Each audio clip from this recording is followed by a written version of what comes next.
ধরুন আপনি কিন্তু অ্যাঞ্জেল নূর, অরিজিৎ সিং কিন্তু অনেকে অরিজিৎ সিং এর সঙ্গে আপনাকে তুলনা করে।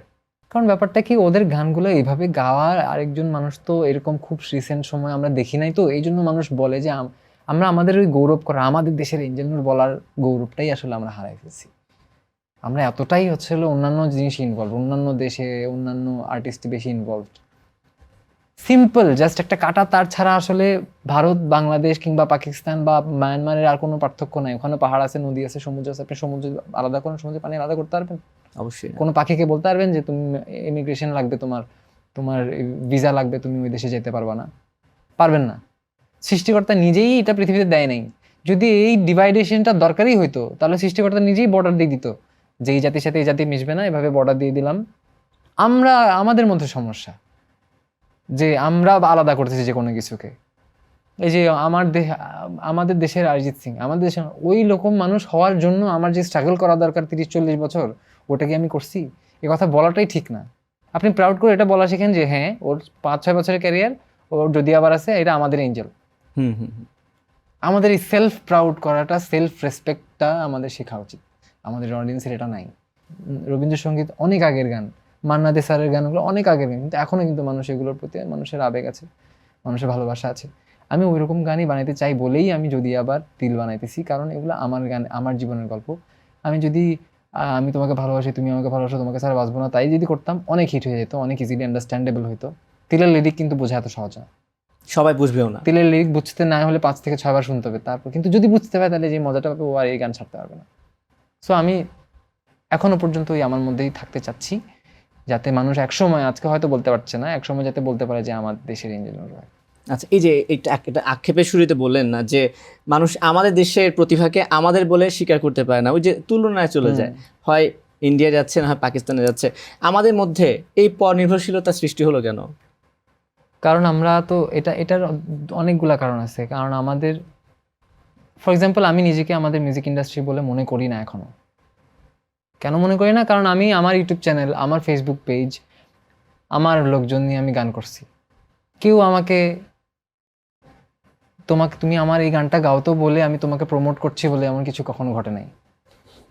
আমি যখন ফেমাস হয়ে গেছি, যখন অরিজিৎ সিং আমার গান শেয়ার দেওয়া শুরু করছে, হুম। দেশের বাইরে গিয়ে যখন, কারণ আজীবন আমরা ওনাদের গান শেয়ার করে আসছি, ওনাদের গান স্টোরি দিয়ে আসছে, যখন অরিজিৎ সিং আমার গান শেয়ার দেওয়া শুরু করছে, যখন ওই যে কি বলে, কি জানি একটা নাইট, কলকাতার একজন লাফটার সেইন না কি জানি, একজন অনেক বড় কন্টেন্ট ক্রিয়েটার, হুম হুম। ওরা যখন আমার গান ওদের ব্লগে ইউজ করা শুরু করছে, স্টোরিতে দেওয়া শুরু করছে, অনেকগুলা, ফুলকি নামে একজন আছে, আমি ওপর দেখি না, হয়তো জানি না, ফুলকিকে যে স্টার জলসা সিরিয়ালে ছিল যে ফুলকি, মনে হয়। আচ্ছা হ্যাঁ। আমি পরে খবর পাইছি জনি অনেক ফলোয়ার্স, মিলিয়নস অফ ফলোয়ার্স ওদের। আমার কিন্তু অত ফলোয়ার্স নাই আমার, ঠিক আছে? ওনারা যখন আমার গান নিয়ে করা শুরু করছে, তখন বাংলাদেশের মিডিয়া বা বাংলাদেশের মানুষজন বলা শুরু করছে যে আরে আমাদের ইন্ডাস্ট্রি, তাহলে এতদিন কই ছিলেন? আমি তো আপনাদের ইন্ডাস্ট্রি না আসলে। আমি এখন আপনাদের ইন্ডাস্ট্রির জন্য কিছুই করি নাই। আমি এখনো আমার ইউটিউব চ্যানেলের জন্য কাজ করছি, আমার ফেসবুকের জন্য কাজ করছি, আমার নিজের গান, নিজের গল্প বলতেছি। এখন কখনো যদি করতে হয়, আপনারা বা আমাদের ইন্ডাস্ট্রি আমাকে ওভাবে আসলে রাখতে পারবে কিনা, এটা তাদের বিষয়। যদি নাও রাখতে পারে, আমার কোনো প্রবলেম নেই, কারণ যতটুকু আমরা নিজেরা করছি, আমি নিজে বা আমার আশেপাশে মানুষজনের পুষে আমি যতটুকু করছি, এটা আমার জন্য অনেক বেশি। মানে তার মানে হচ্ছে যে নূর, শেষ কথা হচ্ছে এটা আসলে ফেমাস হয়ে যাওয়ার পর সবাই ভাগ নিতে চায়। আসলে এই ফেমাসের আমি মানুষের স্যাডনেসের সময় মানুষের থাকা উচিত, মানুষের।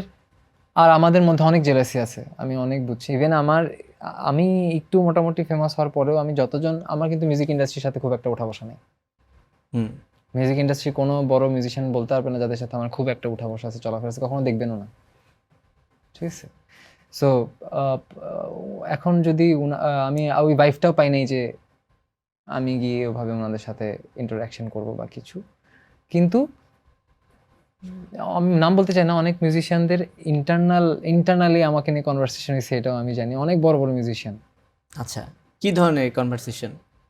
এরকম একটা খুব প্রাইভেট পোস্ট ছিল, এটা হচ্ছে যে একদম শুধু ফ্রেন্ডসরা দেখতে পারতো, কিন্তু স্ক্রিনশট দিয়ে আমার ফ্রেন্ডরা ফ্রেন্ডরা মানে ওনার সাথে কানেক্টেড লোক পাঠাইছে 3-4 জন, খুব বড় বড় এক কালজয়ী মিউজিশিয়ান।